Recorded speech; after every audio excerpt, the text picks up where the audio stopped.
Hi everyone, and welcome to the Inside Guide podcast. My name is Marion, and my mission is to help you to open your mind to new possibilities and uncover your true potential. I help you to empower your life and improve your relationship with yourself. If you like the message that I try to share with the world, the best way to support the podcast is to share it with your friends, subscribe to the show, and rate it 5 stars on iTunes. Thank you for being here, and let's begin. Hi everyone, and welcome to this new episode on the Inside Guide podcast. And today we're talking about how to trust yourself. Oh my God, I'm so happy about this episode. I love everything that I'm going to tell you today. But before we start, I just want to tell you 2 things.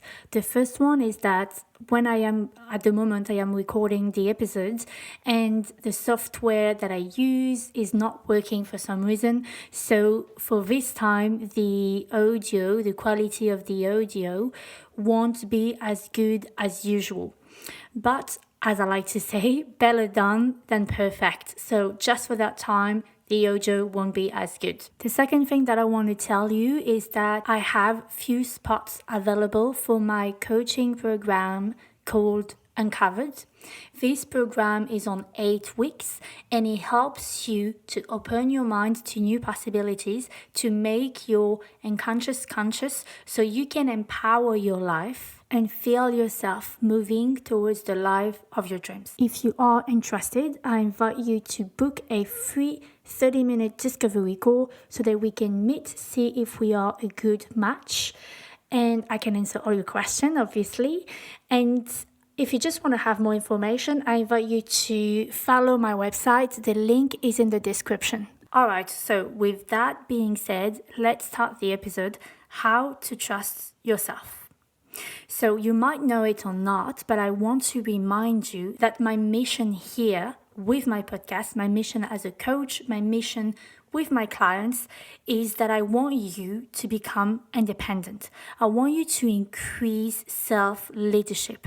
I want you to develop this ability to take a step back on your own.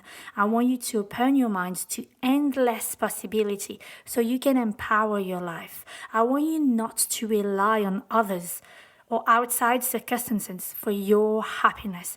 I want you to trust yourself and find this power within yourself. To listen to your heart and intuition. I want you to rely on yourself so you can become your own best friend.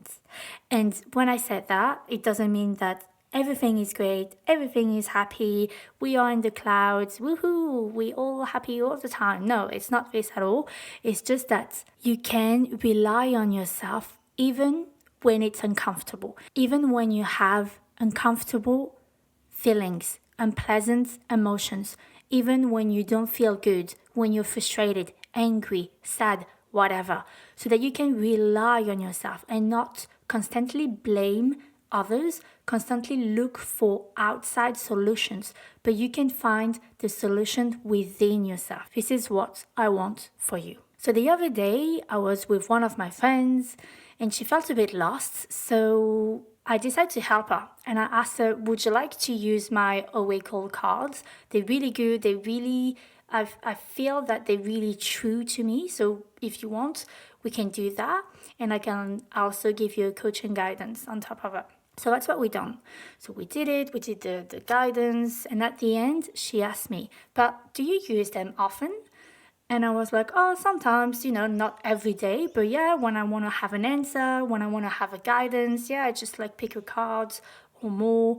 And I told her, for example, this morning I used them and I had my answer. And then she asked me, okay, so how did they help you? How do you know? Because personally, we just, picked all the cards and stuff, but just the Oracle cards, I feel like it didn't really help me. To me, I didn't really have my answers. So how do you know?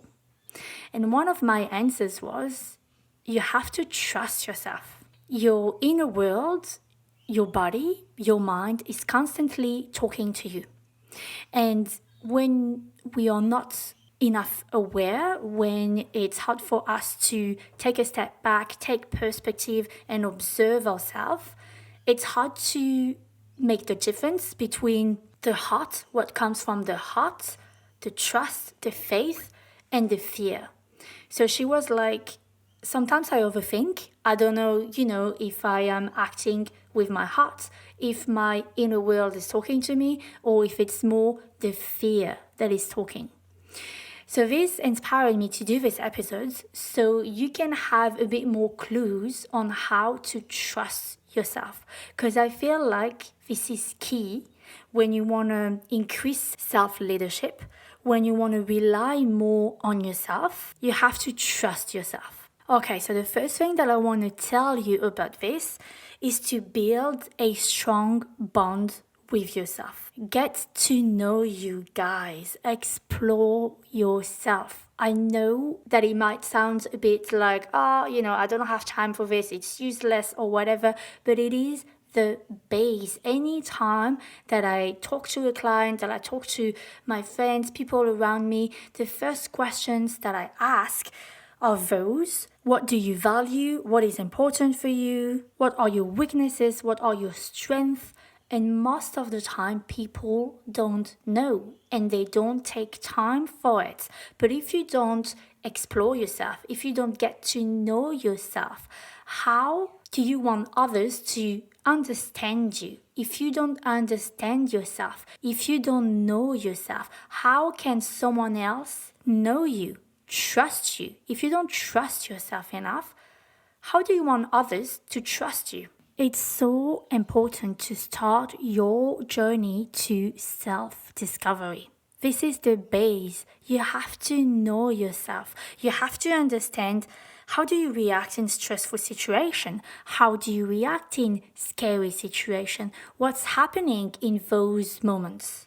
But not only this, also to understand your limits. When you understand your weaknesses, it's important because it helps you to improve situations and it helps you to improve your behavior. For example, I know very well myself. I know that I've always been a challenger. I like to challenge standards. I like to challenge myself. I like to challenge my behaviors, society, etc. But I also know that one of my weakness is that I tend sometimes to push a bit too much. And it's important that I know this, because when I have this natural tendency that comes back, I have the ability now to take a step back and listen to myself and ask myself, okay, what do you really need right now? Do you really need to push that far? No, maybe you need to rest. Maybe today you don't want to challenge yourself. Maybe today you just need to take care of yourself. And I also know my limits. I also know where I can push a bit and where it's just a big no. I like to challenge myself, but I also love myself and I know my limits. There's some stuff that I'm not able to do, and that's okay. So it's really important to explore yourself. Start your journey to discovery. What do you value? What do you like? What do you dislike? What is it that you want for your life? What do you like in yourself? What are the parts that you like less? What do you think you need to improve in your behavior, in your self-talk, in your way of thinking? I really encourage you to even spend time alone. And, I don't ask you to become a monk and to go in the mountains to meditate 13 hours a day, but just, sometimes go and have a coffee by yourself, even just 20 minutes, and observe around you. Observe the people, observe the nature, and observe yourself. How do you feel? What's happening in your body? What's happening in your mind? The second tip that I want to give you is to build a body-mind connection. So, as we've seen in the second episode of the Inside Guides, how to deal with negative emotions, everything starts with your physiology. An emotion is a chemical reaction, meaning that when you feel something, you have a physical reaction. It's a bit like if you do skydive, if you jump from a plane, the adrenaline, it's really strong in your body, right? Well, for all your emotions, it's the same. The stress, the frustration, the fear, the sadness, it's talking through your body. Your body is talking to you constantly. As we have also seen the very first episode, and I keep repeating it because it's important and I feel like we tend to forget, myself included, there is a strong link between your thoughts and your emotions. So there's a link between what you think and how you feel. So in other words, we can say that your thoughts have an impact on your physiology.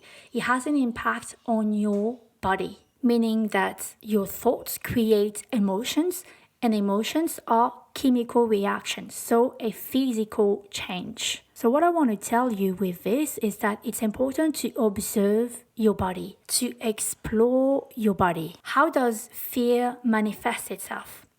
Frustration, stress, how does it manifest through your body? What do you feel? It's different depending everyone. For example, I'm going to give you a very good example. Few weeks ago, I don't know if you've seen on my stories, but I've done some rock climbing. I was with my friends, they love rock climbing, and they asked us with Jays if we wanted to do abseiling. And I am super scared of heights. But as I know myself a lot, I was like, yes, I want to do it. I'm scared of it, but I feel that I can do it. And so they worked with all the securities and stuff. And when it was time to start, to walk a bit down, the hardest part is really when you are still on the cliff and you have to sit in the empty. But anyway, so when I was at that step where I had to start walk a bit back to sit in the empty, and I was paralyzed. You have no idea. I was shaking everywhere. I even cried. I screamed. But this is how it worked. This is how the really, the big fear that I have, this irrational fear, impacted my body. So yeah, explore yourself, explore your body, and try to observe how your emotions impact your body. How do they manifest themselves in your body? Personally, one tool that really helped me was yoga. Really, yoga made me so much more aware of my body. I realized that I didn't know my body enough, that I was not aware of it. And this really helped me to become more aware of what was happening in my body. For example, I know that when I'm stressed, when I rush into things, I feel all my muscle tightened, and I feel like my shoulders are really tight and high. And then when I notice this and when I become aware of that, I'm like, okay, drop your shoulders, just relax. And it's really helpful actually if you have to do something stressful. For example, if you have to talk in public and all this stuff, becoming aware of your body will help you to relax and release the stress, release the anger, release the frustration and everything. And as I was talking about this example of rock climbing, I wanted to tell you that I know myself enough. And I know my limits, I know my weaknesses, so that I know what I can do and what I can't do. I know where I can challenge myself a bit, and I know where it's like a big no. It's like, okay, it's just, I can't do it, and that's it. And this leads me to the third point, the third clue that I want to tell you, and it is to challenge yourself. In order to grow, in order to evolve, you have to try new things. You cannot stay in your comfort zone to get to know yourself. If you stay in your comfort zone, nothing happens. How can you know your limits if you don't try, if you don't just push a bit? I'm not asking you, if you're like me, scared of heights, to go and do skydive tomorrow, but just little by little to just push a little bit. And the fear of height won't have a huge impact on your life. But for example, if you tend to be scared when you have to talk in public, or if you feel like you're someone really shy and you struggle to stay true to yourself and be completely yourself, try little by little, just gently to push a bit and to see how far can you go, and how do you react when you are with people that challenge you. How do you react when suddenly you have to talk in public because, I don't know, you have a meeting and you have to say your opinion, or you have to say in front of your team what you've done. Just little by little, and observe how you feel. Play with your fear, play with your emotions. Play with the stress, play with the frustration, play with everything. Life is a game. Seriously, no one cares. No one cares. We all have strength, we all have weaknesses. Sometimes we're really good at something. Some days we're going to be like amazing, super nice and lovely to everyone. And some days it's not going to be our days, and that's okay. But this is key to build a strong bond to yourself, to trust yourself. I've traveled alone for nearly 7 years as a woman, and I was constantly out of my comfort zone. It really, really helped me to trust myself. This is not something that just comes from one day to another. You have little by little to push yourself a bit, to try new things, to get out of your comfort zone, to explore, to observe. Trusting yourself won't come like this, like by magic. It won't happen within a week. I'd say that it's even a lifetime challenge, and that's okay. Personally, I still learn. I still learn new things. I still grow. I still develop trust with myself. So start now. And I want to add something. I want to talk about why do we do all of that. I don't know if you're aware of it. I've already said it, but I want to say it again because I think that it's really important. More than 90% of our mind is controlled by the unconscious. So I believe that it's really important to make the unconscious conscious, to develop mindfulness. And this is why I always tell you to practice things like meditation, trying to develop this ability to observe, to become an observer. It's because everything that we do, most of the things that we do are unconscious. It's controlled by the unconscious. And when we are not aware of all of that, when we are not conscious of our behaviors, of the way we think, of the way we talk, how can we grow? How can we improve in life? It reminds me something. We had this show when I was a kid or a teenager in France, and I'm pretty sure that it's quite international.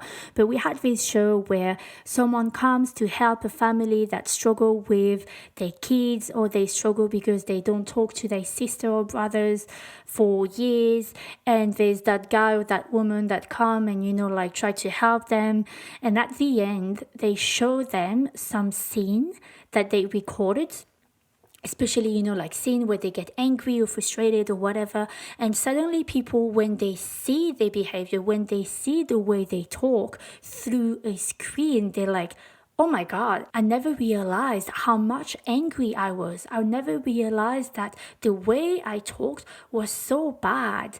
And this happens when we live through the autopilot mode. We don't ask ourselves enough questions. We don't know why we do things. We are not aware of our behaviors.